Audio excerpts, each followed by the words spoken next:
Michael Schumacher's family have found themselves in a very unwanted situation, as the security guard has stolen sensitive and intimate photos of the 7-time world champion in the current condition he's in, and has threatened to put them out to the public if not compensated in the manner they ask. However, Michael's wife, Corinna, didn't succumb to the pressure and is taking the situation to the court.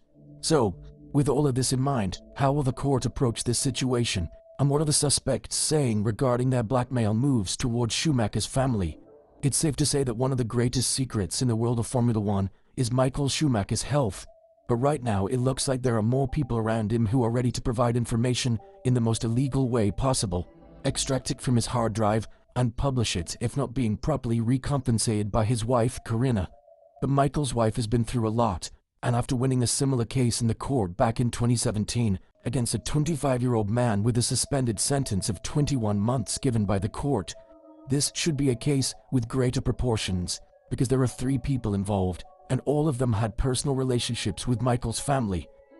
3 suspects are currently on trial in Germany over an alleged blackmail against Michael Schumacher, and the primary one is the 52-year-old Marcus F., who is the former security guard for the family.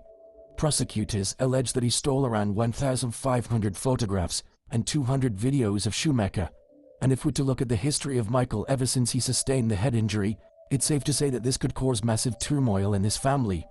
Everything that Corinna and his kids, Mick and Gina Maria, have done is protect the privacy of their father, as the latest event in which Michael was present was at the wedding of his daughter, and it happened in an exclusive circumstance in which the guests had to leave their phones outside and sign certain forms that they won't take pictures or leak information about the 7-time world champion. So in a complete turn of events, now we have 3 people, one of whom threatened the family, but if they're not going to pay him £12 million, he's going to release these photos and videos in the media, who are being put on trial in the German city of Wuppertal. Apart from Marcus, there are 2 other people who collaborated with him, referred to as Yilmaz T and Daniel L., as they've both sent their threats to Corinna and the rest of the family, in which they said that the hard drive contained some intimate images of the F1 icon, in order to keep them circulating for a longer period of time and put a dark mark on his legacy as well as harm his family. These people threatened that the pictures would be uploaded on the dark web, and once this is done, the chances to get rid of them are practically zero. The wife of Michael, Corinna, filed a joint complaint with the intention of protecting Michael, as reported by Bild, and the judge allowed this application. What this means is that the family can become active in the trial itself, and their primary goal would be fulfilled. The public will be excluded from it. For example, if the trial revolves around Michael's state of health, then we can easily understand why Michael Schumacher's family would want the external world to know as little as possible regarding this case. Now, the primary suspect, who is the former guard of Schumacher, Marcus F., is facing a prison sentence of up to 15 years, which, if we are to compare it to the 25-year-old that received back in 2017, goes to show how important this case is and how big of a consequence it could have if you get to mess with the 7-time world champion's personal health.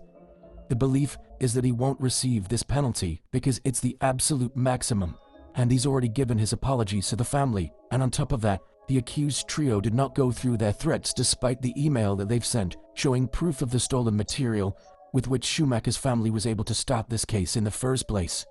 Apart from the primary suspect, the other 2 collaborators aged 52 and 30 who were involved in this case are no strangers to the police. As we are speaking, they're on probation in another case.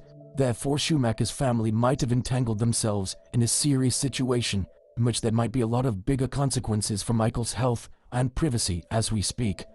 But as you already know, the most important situation here for Corinna and her kids, as well as everyone who's close to Michael, is that his health would be revealed to the public and it would reach a point of no return. We do know about the AI case that has been chased hard by Schumacher's lawyers against the media that published it, Diactual, back in 2023. And this resulted in the published sacking of the editor and issuing of an official apology to the family. And Marcus has spoken about the situation, so if we to look into his words, we would understand that he's full of regrets for his actions. When making the confession earlier this week, Marcus spoke in front of the court and was quoted by local media Huet as saying, "I take responsibility, I did the stupid thing." He then looked towards the lawyer that represented Corinna Schumacher and said, "Please tell the family that I'm really sorry." According to the court as well as Marcus, there are 2 hard drives, a USB and mobile phones seized from Marcus, that contained sensitive and private photos. And the motive for stealing this data was purely financial, as he meant no harm to the family, even though the one cannot go without the other. You cannot publish photos of Michael's current health and expect to make money from it while not inflicting emotional damage on the members who have been around him for so long, trying to keep it private. And the paradoxical part is that Marcus himself was once part of these people who tried to keep Michael's life as private as possible. Elaborating further on this motive, Marcus said, "I could make a little money with this story. It was a stupid move." Now, a very interesting situation has arisen here, where the son of the main defendant gave a very strange opinion as to whether or not what Marcus has done is blackmail or not. When talking about it, he said, "Blackmail is when I threaten someone with violence. If I go to you now and say, I have something here, do you want to buy it? That is not blackmail. In my opinion, it was a sales pitch, agreed with lawyers and contracts. In my opinion, it was not blackmail." As you can probably assume, he was dragged out of the court because it didn't help the case at all. Even though if you look at it from a neutral point of view, the argument is solid and can be brought down easily. Nevertheless, his father is now facing some tough time behind bars, and it would be interesting to see whether Corinna and her lawyers would accept a public apology and something that would guarantee that these pictures and videos would never see the light of day. Of course, ever since the accident happened, the primary thing for Corinna and her kids, as well as Michael's, was to keep everything as intact and private as possible. And even with Drive to Survive's impact on the entire Formula One world, they have been compassionate enough to not even ask to film or include inserts from Michael's current state, even though Corinna and Mick have spoken about their beloved husband and father with tears in their eyes. But unfortunately, not everyone has the same compassion, and apart from the family, there are a couple of other members who are allowed to visit Michael on a daily basis, such as his brother Ralf Schumacher and his former Ferrari boss Jean Todt. And if you recall correctly, their latest statements on his health were all but courageous that sometime, further down the line, we might see a version of Schumacher that we remember from his racing days. When talking about Michael after being in a very frequent contact with him, his former boss Jean Todt went on to say, "Michael Schumacher is here, so I don't miss him. But he's not the Michael of before. He's different, and he's wonderfully assisted by his wife and children, who protect him. His life has changed, and I'm privileged to be able to share moments with him from time to time." There's nothing more to say. Unfortunately, fate struck, and he's no longer the Michael we know from Formula One.